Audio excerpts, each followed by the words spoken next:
Hey everyone, so my topic is over college students dealing with debt. And have you heard the quote, live like a student while you're in school so you don't have to live like a student after you graduate?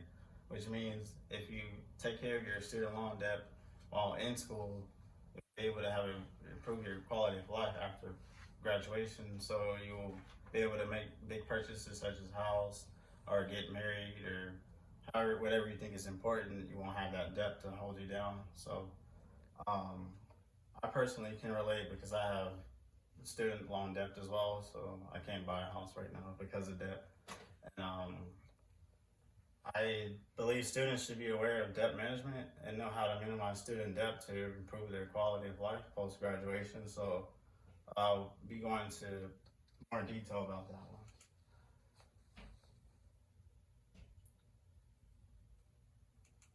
Okay, so let's take a look at the why. So why many college students have debt. So roughly 70% of American students end up taking out loans to go to college. The rising cost of college makes it more difficult to save money. So college students should pay attention to these stats, these student loan statistics, which provides more in-depth descriptions of different types of student loan debt. So let's take a look at that.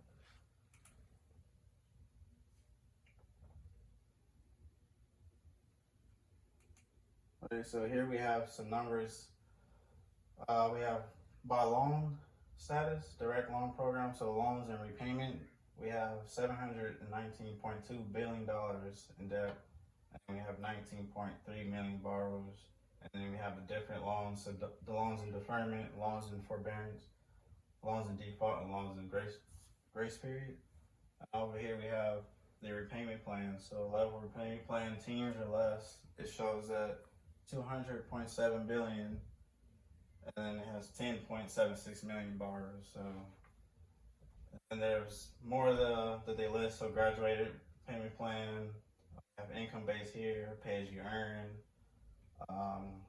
greater than 10 years, and you have an alternative route as well.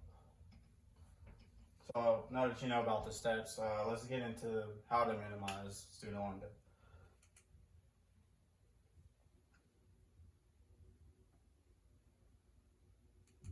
So how to minimize debt. So you can first you can apply for scholarships or grants, which is free money, so you don't have to pay back. Also, you can save money before enrolling, so which will help you pay and not fall into debt. If it helps, enroll at a less expensive college. So if you want to go a community college route or versus the 4 year to save money, you can do that. Also, dealing with living expenses, you can sell textbooks, find roommates, help you pay bills. You can live at home with your parents if you have that chance. And also, if you live away from home, limit the trips from home to school. So then eating out as well will help. So now that you know the how, let's go into the importance of debt management as well.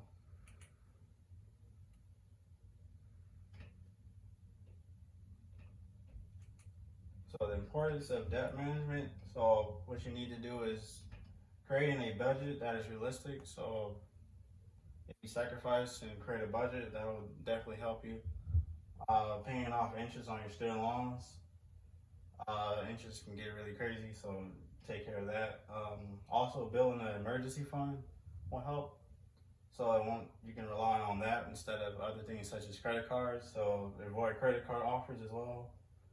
Lenders know that college students need money, so they're offering students all the time. So if you can avoid credit card offers, that will definitely help as well.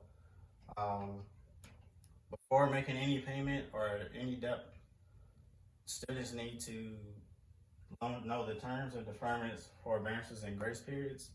So, and also you can consolidate your loans into one loan, so that might help your debt as well. And the last part here, do not ignore your debt. So the consequences of falling into default on your loan or any debt can affect your credit, the ability to get a job, purchase a home, or among other things. So do not ignore your debt. So that's the importance of debt management.